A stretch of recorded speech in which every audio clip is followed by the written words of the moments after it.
Já tady všechny moc zdravím a hlavně tady vítám mého hosta, Eriku Sonleitner. Ahoj. Ahojte, krásny deň vám želám.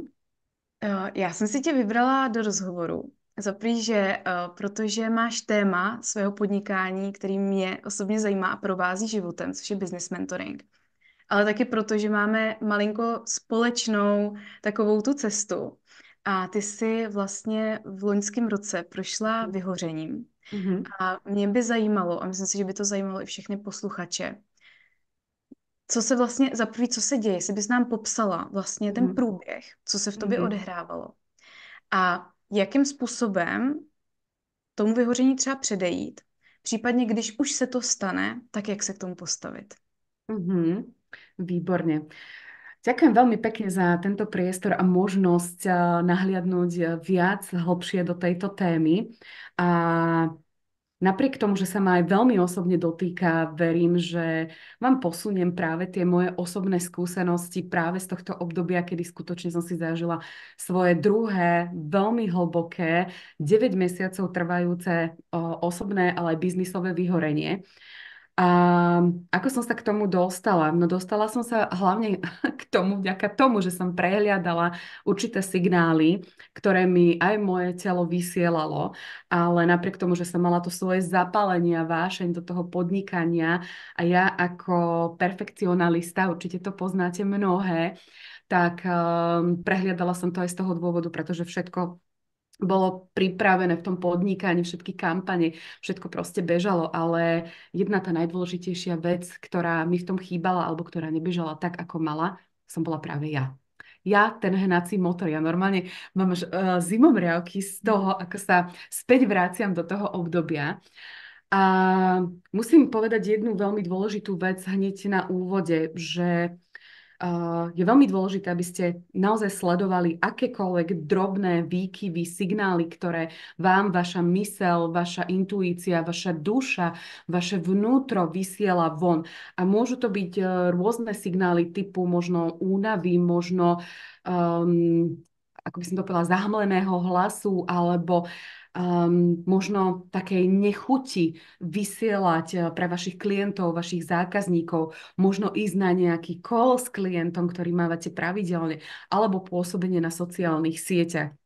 Ja svoju prácu nadovšetko milujem, mám obrovskú vášeň pre to, čo robím a pre svoje klientky samozrejme, ale v tom období som si naozaj začala zažívať práve takéto nechutenstvo. A môžeme to porovnať trošku ako nechutenstvo k jedlu. Takže ja som si začala zažívať takéto nechutenstvo práve k tej svojej práci. A vôbec som nechápala, že čo sa so mnou deje, veď milujem to, čo proste robím, ale moja hlava ma prestala púšťať do bežných vecí. Ja milujem písať príspevky, hej, ja milujem proste písať a tvoriť, to je proste moja parketa. A zrazu som sa ocitla v momente, kedy žiadna myšlienka mi neprichádzala, kedy som nevedela súvislú vetu napísať. Hlavou som bola stále úplne niekde inde. A začala som si čím ďalej tým viacej uvedomovať, že to nie je tým, že len som unavená, ale že ja som v procese práve toho vyhorenia. A my sme sa pred vlastne rozhovorom spolu s Jane rozprávali trošičku o tejto téme a chcem vám povedať, že netreba sa báť toho procesu, netreba sa báť toho, že čo sa s vami deje. Je veľmi dôležité prijímať každý jeden tento signál a zastaviť sa a ísť si prehodnotiť to, čo sa vám tam práve deje. Prečo mám tu nechuť? Prečo naozaj to nechutenstvo mi k tomu prichádza. A tým, že ja som bola vo veľmi ťažkej, by som povedala, takej tej drsnej mužskej energii, a určite to poznáte, všetko nalinkované. Doslova som niekedy až lipla na plánoch a cieľoch, ktoré som mala, pretože tá moja ambícia, ktorú som mala, bolo to naplnenie, a keď to nenaplním, tak proste, hej, svet sa zrúti alebo čokoľvek. Ale ono to nie je o tom. Je to práve o tom, aby my sme čokoľvek v tom živote alebo v biznise, ak sa budeme rozprávať o biznise, pretože to je tá moja oblasť, ktorej ja podnikám ako mentor, tak aby ste tie veci robili s láskou, robili ich s radosťou, naplnením, nie s nechuťou, nie s tlakom, pretože tlak vyvíja iba ďalší tlak. A prehliadala som presne, alebo nechcela som si pripustiť ten fakt, že tlačím proste na pilu. V kampaniach tlačím proste na pilu. Mali sme jednu obrovskú kampaň, ktorá bola včasne naplánovaná, ale dostala som sa, alebo už som tam prichádzala do toho vyhorenia, len tie signály som neregistrovala. A prestávali veci vychádzať tak, ako proste sme si želali, pochopiteľne. Nie preto, že sme zlyhali v organizácii alebo v tom naplánovaní, ale zlyhala som ja ako ten zdroj, ktorý tlačil na tú pílu a vyvíjala som obrovský tlak na seba, na tým, svoj navolávací, predajný a hodila som proste bumerang do priestoru a ten bumerang sa mi presne vrátil cez práve týchto ľudí, ktorí mi pomáhali, že som ešte aj ja tlak a stres preniesla na týchto ľudí. A samozrejme, kampaň nám nevyšla podľa našich očakávaní, pochopiteľne, ale teraz už viem presne, prečo tie veci nevychádzali tak, ako som chcela. Pretože som bola v tlaku, pretože som prehliadala tieto veci a bola som už v stave práve toho vyhorenia.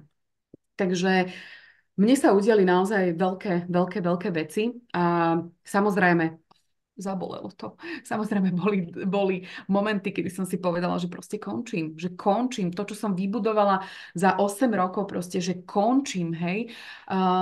Vybudovala som biznis akadémiu, proste končím. Nemám proste ďalej tú energiu na to viesť ani akadémiu. Proste ako keby sa vám zrúti celý svet.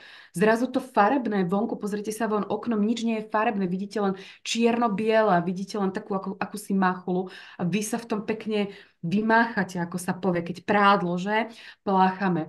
A samozrejme, hupla som do role obete a to už viete, čo sa potom s vami deje, že? Keď sme v tej role obete a iba sa tie veci stupňovali. Prechádzala som si naozaj tým stavom, depresívnym by som až povedala, kedy som začala odmietať seba samú ako človeka, ako ženu, pretože cez rolu obete som si také bahno okolo seba vytvorila, kde som naozaj samú seba až doslova presvedčila, že som k ničomu, že už to nestojí proste za to, aby som sa napríklad snažila, postavila opäť na tie nohy. Bola som v stave, kedy som dokonca odmietala svojho manžela, svoje deti, svoju rodinu. A mňa v tomto období jediné, čo zachránilo od úplného, alebo povedzme od nejakých antidepresív, nejakej povedzme tej liečby, lebo proste vyhorenie nie je len naozaj, niekedy sú tie stavy ťažšie, že naozaj tí ľudia, alebo tie ženy, alebo podnikatelia skončia na nejakých podporných, povedzme, doplnkoch, aby to obdobie zvládli. Mňa našťastie v tomto období postretlo Bali. Jedna z mojich klientiek práve organizovala transformačný pobyt na Bali a bola som vlastne prvou klientkou, ktorá sa stala aj klientkou svojej klientky a odišla som na 2 týždne na Bali. Pardon, na tento transformačný pobyt, za ktorý naozaj vesmíru Bohu ďakujem, že mi prišiel do cesty, že sa to celé stalo tak, ako sa to stalo a hlavne, že som si to dovolila. Že som si to dovolila aj ako matka 3 detí odísť od detí, od rodiny, od manžela a ísť alebo nájsť to svoje ja. Nájsť späť tú svoju dušu. Pretože tým, že som sa odpojila od svojho hlavného zdroja, tak predstavte si proste iba nejakú schránku, ktorej už nebije to srdce a nie je tam tá existencia. Existuje len tá schránka. Ja som tam potrebovala odísť, ja som cítila obrovské volanie tam ísť. Nebolo to, pretože to bolo Bali, ale pretože ma tam zavolala moja duša. Ja som tam bola oveľa skôr, ako som tam reálne z toho lietadla vystúpila. Takže ja som si už zažívala proces, kedy som si povedala, že letím na to Bali. A na Bali sa odohrávali obrovské veci. A verte mi, tento príbeh som už rozpovedala aj na mojom klube Titanových žien, ženám, čo sa tam vlastne udialo. Ja nechávam už na vás, či toto pojmete ako za realitu, alebo to bude pre vás niečo spirituálno-duchovné, alebo si iba poviete, že toto nie je možné a to sa stať nemohlo. Ja som si to zažila. Tá predstava toho, to nie je ani predstava, to je prežitok, to je živý prežitok toho, že ja som sa tam naozaj s tou dušou počas meditácie, pretože sme mali pravidelné meditácie počas pobytu, sound healingy, rôzne aktivity s lektormi a ja som počas jednej tejto meditácii si zažila presne ten návrat k tej svojej duši. My sme s tou dušou spoločne tancovali. Mala fialkovú farbu. A pozrite sa, čo je za mnou. Hm. Chápete? Chápete, aká to je krása, ako to krásne funguje. Čiže moja energia je fialovej farby. A ja som tam tú dušu stretla vo fialovej farbe. A sme spolu tancovali. Boli sme neskutočne spolu šťastné.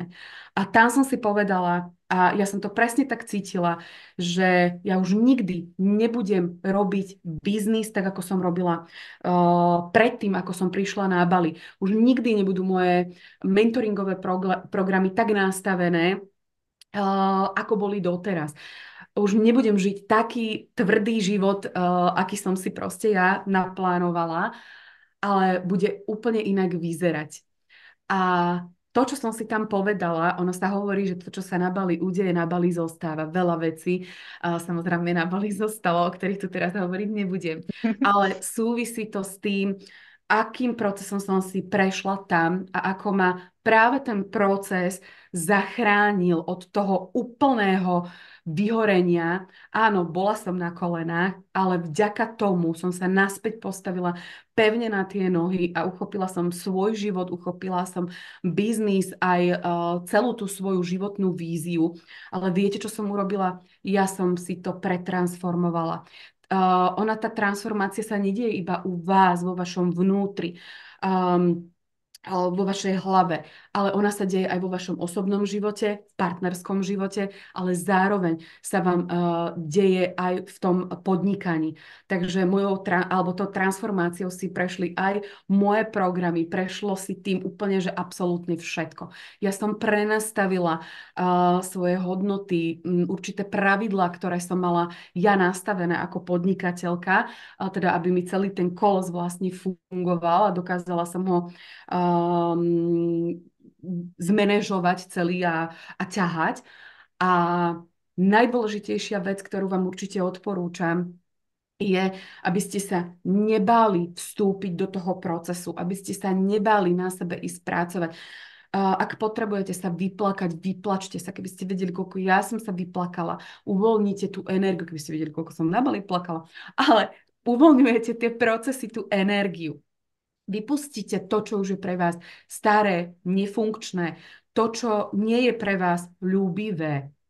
Doslova by som to takto nazvala. A príjmite tú lásku, v prvom rade lásku pre seba samú.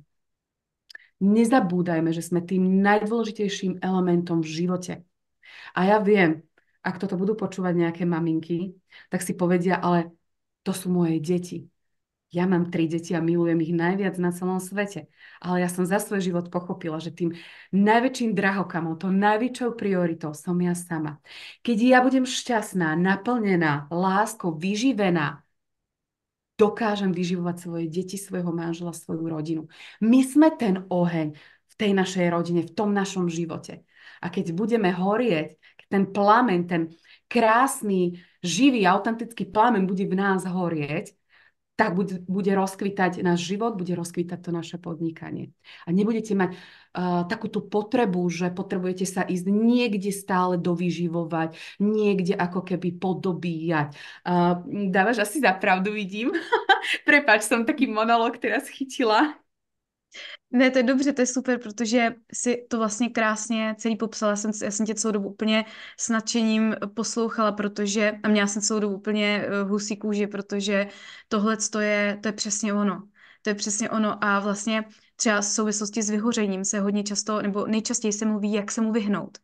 Ale když už v tom člověk je, tak já za sebe musím říct, protože jsem prožila něco podobného, možná jsem ani nevěděla, že to teda bylo vyhoření. Teď, jak to popisuješ, tak možná jsem fakt prošla jako podobným procesem Mhm. a kdy jsem opravdu začala přenastavovat úplně všechno. A mně se stalo přesně to stejný, že jsem jeden moment během kakaové ceremonie se propojila zpátky vlastně s tou svojí duší. A najednou, Zimomriavky mám normálně, to je... najednou to úplně se všechno změnilo a já jsem začala na celý ten proces, to bylo pro mě důležitý a proto to tady chci říct a vlastně furt to opakuju, že když se už něco takového stane, ať už je to vyhoření, temná noc duše, psychospirituální krize, Mhm. cokoliv, nějaká depresivní prostě jako chvíle nebo cokoliv prostě zažíváme, tak v momentě, kdy na to přestaneme pohlížet jako na selhání, protože čím díl na to pohlížíme jako na selhání, tím díl v tom jsme. Ale Jasné. jakmile na to začneme pohlížet jako na příležitost, vlastně se spojit znovu, tak to nemusí trvat ani tak dlouhou dobu. Ale záleží, jak dlouho jsme v tom odporu, jak dlouho to nechcem, jak dlouho vlastně jsme v té oběti, v tom selhání. Znám to moc dobře a někdy prostě není možný z toho jen tak vystoupit. Je potřeba si prožít i to selhání, fakt naplno, aby pak tam přišel už ten moment. Ale Mhm. co když to jde jinak? Co když je to jinak? A ono se to všechno krásně, já věřím na to, že se to vždycky krásně všechno samo poskládá, celý ten proces, celá ta transformace se vždycky krásně poskládá tak, aby tam k tomu uvědomění došlo, aby tam k Mhm. tomu propojení došlo. Takže já jsem zažila něco podobného a je to úplně krásné, jak to popisuješ. Myslíš si, nebo protože právě se hodně mluví o tom, jak jako se vyhnout vyhoření, Mhm. tak myslíš si, že je lepší jako se opravdu vyhýbat vyhoření, a nebo skutečně přijímat ty věci, které přichází do toho života tak, jak jsou. Mhm. Ono je veľmi dôležité sa na to pozrieť, ako sa tomu chceme vyhýbať, pretože ak už ten proces začal a my sme ho ešte, povedzme, nerozoznali, že sme v stave vyhorenia, tak to už sa nedá zastaviť. My ho vieme, áno, vieme na ňom pracovať a vieme začať veľmi efektívne meniť, povedzme, nasledujúce aktivity, ale ako tomu predísť ešte predtým, ako on nastúpi, tak to je určite prehodnotiť to, čo sme si naplánovali. A samozrejme, vyhorenie môže byť takisto aj ako fyzická osoba, hej, v zamestnaní klasickom. Nehovoríme len o čistom vyhorení v zase podnikaní. Poznám aj ženy, ktoré zažili aj ako osobné vyhorenie alebo vzťahové vyhorenie. Takže tých vyhorení máme viac, ale ak sa budeme rozprávať o biznise, tak jednoznačne je to prehodnotiť to, čo tam máme naplánované. Ale je to niečo, je to ako prevencia. Je to presne ako prevencia pred vyhorením. To je úžasný názov, presne. Keď užívame výživové doplnky ako prevenciu na tú imunitu alebo pred nejakým ochorením, tak siahame po výživových doplnkoch, že? A z nejakého dôvodu ich užívame. Alebo prevencia, povedzme, pred nejakými srdcovo-cievnymi ochoreniami, že tá pohybová aktivita proste je zaradená do každodenného života. Prečo na to zabúdame v tom podnikaní? Prečo tam nerobíme tú prevenciu Mhm. predtým? A obzvlášť, keď o tom počúvame, že áno, ono sa to deje. Takže ak sa budeme baviť v tej, povedzme, prvej línii, že prevencia pred vyhorením, vezmem ten diár a osekávam proste tie veci. Môj diár kedysi skutočne vyzeral tak, že klientské koly od rána do večera, žiadny priestor pre mňa, že obed a podobné záležitosti. Ja som si naozaj niekedy o 5:00 všimla, alebo som spozornila, že bože, jaká som hladná, alebo teraz nejaké chute na mňa idú, večer by som chladničku celú zožrala, ale to je presne, pretože ja som nemala pravidelné stravovanie. Takže ja som potrebovala naozaj dať si výzvu a začleniť svoje obedy normálne do diára. Z oranžovo som ich mala takto pekne vysvietenie, že to je môj čas na obed. Žiadna klientka, nikto v tom čase proste v diári nebude len môj obed. Takže to je jedna z tých vecí. Takže tá prevencia je ako keby zúžiť pracovné povinnosti a viac zasadiť do vašeho diára vaše osobno. Vaše osobno. To znamená čas pre vás. Zobrať knihu, alebo naozaj meditácia, yoga, čokoľvek proste, alebo si zajednáte nejakú hodinku sound healingu. Dnes je možné čokoľvek v online forme. Takže my si to dokážeme zariadiť aj cez online. Ale mať tamto osobno, to vnímam ako prevenciu. Pretože na mňa nezostával žiadny čas. To si nebudeme hovoriť, lebo ešte biznis, deti a podobne. Ale toto vnímam ako za prevenciu. Zúžiť tie pracovné aktivity. Mhm. Ja, čo som spravila, bolo, že som si za deň dávala z tých, povedzme, 5-6 individuálnych, povedzme, kolov alebo mentoringov jednak jednej.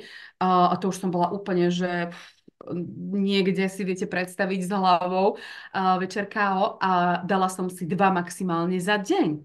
Hej? Ale viete, k tomu človek musí nejako dospieť. Takže vy máte tú výhodu, že my dve sme si tým prešli a my vám vieme dať z vlastnej skúsenosti nejaké tie informácie, tipy a rady, ako sa určitým veciam vyhnúť. Ale na to by sme sa tomu aj vyhli. Potrebujeme to vnímať, prijímať tie informácie a začať s nimi aj aktívne pracovať. To znamená, keď chcem tú prevenciu, tak viem, že aha, tak už to tu prepínam a nemám žiadny čas na seba. A my ženy si veľmi radi povieme, my nemáme žiadny čas. A mojou obranou úplne niekedy na začiatku boli práve deti. Najlepšia výhovorka na svete, ja nemám čas, lebo deti. Hej? Takže nemám čas na seba, nemôžem toto, lebo deti. Nebojte sa, všetko sa dá zariadiť, je to len o tom time managemente a určovaní tých priorít, ale to je iná téma. Takže tá prevencia je za mňa dôležitá. Ale keď už objavíte sa v tom vyhoretie, začínate pozorovať to nechutenstvo prichádzajúce, tak určite by som zbystrila a začala neskrývať sa pred tým a zametať to pod koberec. Čokoľvek zametáte pod koberec, ono to tam zostane. Tie omrvinky zostanú pod kobercom a len budú pribúdať.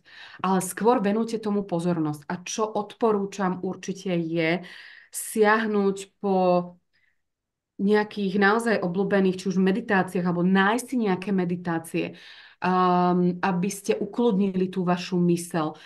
Vypli na chvíľku ten hluk a šum z toho vonkajšieho sveta a zahlbili sa len do toho svojho vlastného vnútra. Čo odporúčam určite teraz naozaj je to aj z vlastnej skúsenosti absolvovať nejaký takýto transformačný pobyt kdekoľvek sa takéto organizujú, nie len teda priamo na Bali, ale pre mňa je Bali naozaj je to taký ja hovorím, že Bali je liek, Bali lieči a mama Bali si vás zavolá, keď máte niečo, čo potrebujete riešiť, ale nechcete to vidieť. A na Bali sa predtým neskriete. A na Bali sú veľmi silné energie. Tam vystúpite z lietadla, skutočne začínajú procesy. Takže toho dôvodu preto ja spomínam práve Bali. Alebo tiež naozaj začať viac pracovať alebo požiadať o pomoc. To bolo to, čo som chcela povedať. Požiadať o pomoc niekoho skúsenejšieho, niekoho, kto si možno tým sám prešiel a nebáť sa rozprávať o tom, v čom sa práve nachádzate. To vôbec nie je žiadna hanba. Absolútne. Vy ste nezdlyhali ako človek. Ja som mala ten pocit. Teraz viem, že práve preto som si potrebovala prísť s tak ťažkým vyhorením, aby som všetky tieto veci pochopila a aby som mohla iným ľuďom a iným ženám pomáhať. Ja som si to potrebovala prežiť, nie tak ako prvýkrát, že som sa z toho naozaj veľmi rýchlo otriasla. To bola ružová prechádzka oproti tomuto druhému. Ale na začiatku to bolo ťažké. Ale čo si z toho ja berem? Že to bola pre mňa tá najlepšia škola. Najlepšia škola. Ja som na tom porástla ako bytosť. Ako bytosť, človek, žena. A dokázala som prehodnotiť úplne všetko vo svojom živote a nastaviť si ten život do tej rovnováhy. A viete, kedy práve prichádza do toho vyhorenia, keď strácame práve tú rovnováhu vo svojom živote. Strácate, alebo tá rovnováha, presne, už vám nejdú tie jazyčky tej váhy rovnako, ale povedzme prevyšuje 80 až 90% príklad práce a zvyšok zostáva vaša rodina. A 0% ste vy. Čo očakávame od takejto disharmónie, ktorú tam máme? Hmm. Hezky řečený, já s tím se vším souhlasím. Ještě bych jenom chtěla dodat, že ano, když už se něco takového stane, tak přesně přijmou to jako tu obrovskou výzvu a příležitost k tomu růstu, ale zároveň nejsem zastánce toho, že musíme se poznávat jenom skrze utrpení. Můžeme právě i nějakou tu prevenci zařadit, aby k tomu nemuselo docházet. Mhm. Jenom jsem ještě chtěla říct ze své zkušenosti, jak jsi říkala o tom Bali, Mhm. tak spousta lidí právě říká, že na Bali došlo k nějaký velký transformaci. A co je zajímavé, že já jsem právě v tom mým loňském procesu měla odjet na Bali. Ale já jsem cítila úplně odpor jako k tomu Bali, že tam vůbec jako nemám Aha. jet. A já jsem tam Mhm. nakonec nejela. Já jsem mé zrušila letenky, všechno já jsem tam nejela, protože jsem mé cítila, že tam nemám jet, že tam jedu jenom proto, že tam všichni jezdí. A Aha. místo toho jsem Mhm. jela na Tenerife a to je moje místo Mhm. léčení. Tam já se léčím, tam já jezdím na retreaty. Takže ono je taky, aby třeba někdo tě nechytil za slovo, že na Bali se to děje, protože tam se to děje pro někoho. Pro někoho se to děje Áno, na Kanárech, někdo jezdí do Egypta třeba. preto som aj Někoho povedala, si... že pre mňa je to Bali, presne, ale Mhm. môže to byť aj niekde inde. Tak, Áno. jo, že každýho si zavolá nějaký to místo. Někdo jede na Kostariku Mhm. se vyléčit, někdo jede do Egypta. Že každý máme tady to svoje místo, který Svoje nás volá. A miesto. právě Mhm. je důležitý poslouchat to místo, který mě volá. Mhm. Protože hodně lidí třeba právě jelo na Bali, protože všichni říkají, že tam jsou, a pak tam byli zklamaný, a pak vlastně nic. A teď to očekávání vlastně nebylo naplněné. Takže jenom jsem chtěla říct, že ano, Bali pro spoustu lidí Mhm. velice transformační, pokud je to tam zavolá, ale pokud to někoho volá někam jinam, tak Mhm. poslouchat ten svůj hlas. Ty si povedala veľmi zaujímavú vec a to je mať očakávania. V tomto prípade ja odporúčam mať žiadne očakávania. Mhm. Nemajte očakávanie, že niečo sa tam odohrá. Tak, Ja som přesně. nemala vôbec žiadne očakávanie. Ja som vôbec netušila, okrem programu, ktorý som vedela, Mhm. aký absolvujem, ale ja som nemala žiadne očakávania. Mhm. Nemala som žiadne očakávania. Nemajte očakávanie, že keď niekde pôjdete na akýkoľvek retreat, do akékoľvek destinácie, že niečo veľké sa tam udeje. A vy to budete po celý čas očakávať. Tým pádom, ako keby si pozastavíte tie prichádzajúce energie, pretože máte očakávanie. Nemajte očakávanie. Nechajte proste to iba byť, aby to plynulo, aby to k vám prichádzalo. V tom flow, v tej hojnosti, ale neblokujte si a nemajte tie očakávania, že a ja som si prešla skutočne veľkými vecami. To, keby sme sa tu mali o tom rozprávať, čo všetko som tam zažila, čo mi to všetko dalo, tak sme tu ešte ďalšie 2 hodiny. Myslím si, že aj ty by si určite mala o čom rozprávať. Ale za mňa, presne ako si to povedala, tak úplne mi to tam prišlo, že nemať to očakávanie, Mhm. pretože my sme boli naozaj veľmi úžasná skupina spolu na tom retreate a každý z nás si zažíval úplne niečo iné. Ale nikto z nás nemal takéto očakávanie. Tak teraz, keď tam pôjdem, tak ja odídem s týmto a s týmto konkrétnym. Hej? Mhm. Pritom ste si poriešili úplne niečo iné. Niečo, čo ste ani vôbec netušili, že je vo vás, povedzme, bloknuté. A tým napríklad určité veci vám nevychádzajú vo vašom živote, ale vôbec ste pritom netušili, že to je práve táto vec. Takže Mhm. nechajte tie veci plynúť. Ak tam túžite ísť, že naozaj ste v tom vyhorení a ten pobyt a cítite, že vás to tam volá, chcete si zažiť aj oddych, ale áno, prejsť si tou transformáciou. Choďte do toho, ale bez očakávaní. Bez Mhm. očakávaní. Mhm. Opravdu být připravený úplně na všechno, protože mi se třeba Úplne. jednou Mhm. stalo na jednom retreatu, že jsem odjížděla víc rozbitá, než jsem přijela.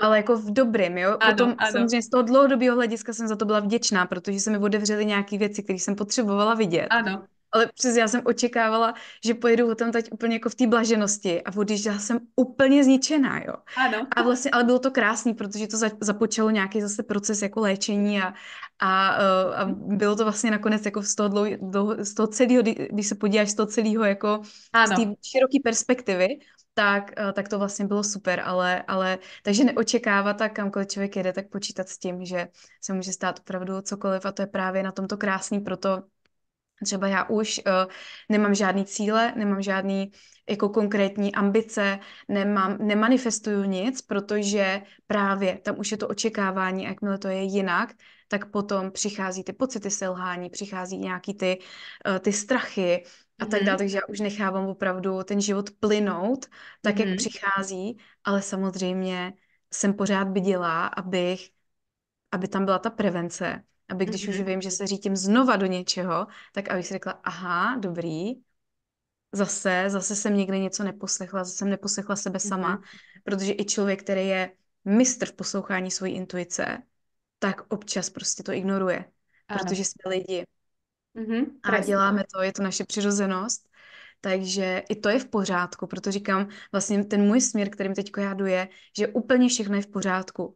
I nechat to dojít do toho vyhoření, i si tam dát tu prevenci, i to udělat znova a opakovat to a každý rok. I to je v pořádku, protože jednoho dne už přijde to, hele, už nechci. Taky to Áno. přirozené v té lehkosti, že za mě opravdu takový ty změny přichází v té lehkosti a nakonec i v tom vyhoření se dá najít ta lehkost. Souhlasíš s tím? Úplne. Úplne. Myslím si, že táto téma nám naozaj veľmi obidvom sedí. Presne ako hovoríš, aj v tom vyhoretí tá ľahkosť. Ale stále za tým mám presne to, že my si to potrebujeme dovoliť. My si potrebujeme dovoliť to procesovať, zažívať si to, príjmať tie pocity, presne mať to dovolené, mať to tam otvorené. Toto za tým veľmi silne cítim. Neviem, ako to teda vnímaš ty. Mhm. Taky. Hmm. Mm. Úplně všechno, co říkáš, tak je kdybych to prožívala já, takže A zase ty, keď o jasně. tom rozprávaš presne, takže a je to úžasné, že sa o tom môžeme takto naozaj otvorene, pravdivo, úprimne porozprávať, pretože naozaj je to taká téma, ku ktorej nie všetci sú takí otvorení, pretože za tým možno cítia nejaké takéto svoje osobné zlyhanie. A ja som mala ten pocit úplne na začiatku, ale teraz sa naozaj s odstupom času na to pozerám úplne inak a práve som šťastná, že vďaka tomu som mohla nadobudnúť všetky tieto naozaj znalosti, tieto pocity, tieto dojmy, kam ma to posunulo, čo mi to dalo, v čom ma to ozdravilo ako človeka, ako tú bytosť. Takže ja som za to naozaj veľmi vďačná. Mhm. A čo by som chcela určite povedať tým, ktorí nás počúvajú a budú sledovať toto naše vysielanie, je, že keď budete mať takú tú potrebu niekde odísť, choďte. Keď budete mať potrebu si oddychnúť, oddychnite si. Mhm. Proste dovolte si to. Nielen dovolujem si príjmať od vesmíru nejaké znamenia alebo dovolujem si podnikať. Vy si dovolte pre mňa, ja to vnímam ako také tie najzákladnejšie ľudské potreby, že pre Mhm. nás v tomto aktívnom živote je to aktívny život. Hej? Ono sa hovorí, že doba je teraz zlá. Doba nie je zlá. Doba je presne taká, ako ju vnímame. Čiže opäť, akým Mhm. spôsobom my sa vôbec pozeráme na svet a na túto dobu. Tá doba nie je zlá. Tú dobu my si vytvárame. Čiže ak nechceme žiť, povedzme, v tej zlej dobe, tak si vytvárame svoju vlastnú. Ano. Ale prispôsobme tomu úplne všetko. Mhm. Takže keď nechcem žiť takú rýchlu dobu, tak poďme si to spomaliť. Hej? Takže doprajme si aj ten oddych. Doprajte si naozaj byť iba na gauči. Pod dekou s čajom v ruke alebo s pohárom vína, to je jedno, ako uznáte za vhodné, ale dovolte si to. Netlačte sa do vecí, ktoré napríklad s vami nerezonujú, alebo nechcete ich v tom čase robiť. A my ženy naozaj na seba neskutočne tlačíme, a to vo všetkom. A ja si myslím, že je čas skutočne prehodnotiť naše fungovanie ako vo vlastnom živote, pretože my máme iba jeden jediný život. A na toto prosím nezabudeme. Ďalší už nemáme. Mhm. Já třeba věřím tomu, že jich máme ještě spoustu, ale i tak je potřeba si tenhle užít v té přítomnosti, v té bdělosti.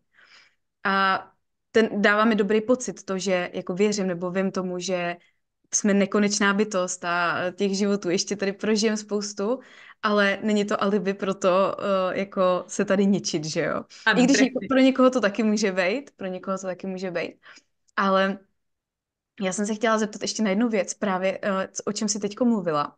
Tak já se hodně setkávám s tím, když se bavím s lidma, hlavně teda se ženama o podnikání, tak a o intuici, protože to je to moje téma vlastně, poslouchat Mhm, intuici v mhm, tom podnikání. A oni mi řeknou, a je to odpověď, kterou slyším fakt často, hlavně v poslední době, mhm, tak je, no ale moje intuice mi teďko říká, nedělej vůbec nic. Jenom se mhm, válej, prostě nic nedělej. A já říkám, a to je ono. Teď to je ono, teď to je ta akce, kterou teďko máš udělat. Nic nedělat. Ale vždycky je tam ten argument, že ale já nemůžu. Já si to nemůžu dovolit, protože mhm, finanční situace, protože mhm. tohle. Co by si poradila třeba těmhle ženám? Opäť dovoliť si počúvať vašu intuíciu, pretože ak pôjdete proti svojej intuícii, verte mi, a to vám hovorím aj z vlastnej skúsenosti, ten výsledok, ktorý by ste chceli dosiahnuť, nedosiahnete. Mhm. Takže počúvajte sa. Keď naozaj vám vaše telo, vaša intuícia hovorí, teraz je čas na oddych, oddychujte. A ja som si toto ešte, presne mi to teraz prišlo, a v myšlienke, ako si toto celé otvorila, že ja som naozaj sa spoznávala aj v tom, pretože pre mňa oddychovanie neexistovalo. Keď bola kampaň, neexistovalo proste polaviť alebo niečo neísť robiť. To bolo naozaj, ja som v týchto veciach bola fakt na seba veľmi, veľmi tvrdá, veľmi tvrdá. A ja si pamätám pri tom vyhorení, keď ste v tej ťažkej mužskej energii a potom vás to hodí do tej ženskej úplne energii, tak si zrazu začínate tu levitovať, hej, keď som sa vrátila aj z Bali, tak manžel hovorí, že nejaký laxný prístup mám napríklad k deťom k výchove a podobne. To nebol laxný prístup, len proste som prehodnotila inak veci. A teraz to neznamená, že keď mám pocit, že potrebujem oddychovať, že mám laxný prístup k svojmu podnikaniu alebo k tým aktivitám a potrebným veciam, ktoré potrebujem urobiť. Ale len si dovolujem teraz v tomto momente dať priestor sama sebe. A keď Hmm. si ten priestor sami sebe dovolíte dať, verte mi, budete mať oveľa väčšiu energiu vrátiť sa späť do tých činností a aktivít, ktoré tam máte. A pôjde vám to, ako sa hovorí, že po masle. Ale keď nebudete počúvať intuíciu a pôjdete ako keby proti tomu pocitu, ktorý vy tam veľmi silne máte, tak to pôjde z vás jak z chlpatej deky. A budete sa potom čudovať, že prečo to proste nejde, prečo to musíte takto pušovať. Vôbec to nemusíte. Vôbec to nemusíte. Mhm. Len počúvajte seba. Počúvajte naozaj, čo tam máte. Ono vám to neutečie. A ja chápem, lebo v nastavení, ako som bola ja, toto keby mi niekto povie, že teraz ideš oddychovať, tak akože si poklepem na čelo, že toto neprichádza proste do úvahy, že nemám plný diár, to neexistuje. Ale naučila som sa. Moje vyhorenie ma naučilo presne Mhm. tieto veci, vrátiť sa späť do tej krásnej rovnováhy, kde sú obidve mužsko-ženské energie v tom strede. A toto je asi, myslím si, že takéto kľúčové pre nás, obzvlášť keď aj podnikáme. Jasné, bavme sa aj o tom osobnom živote, hej, lebo aj tam sa dejú veci.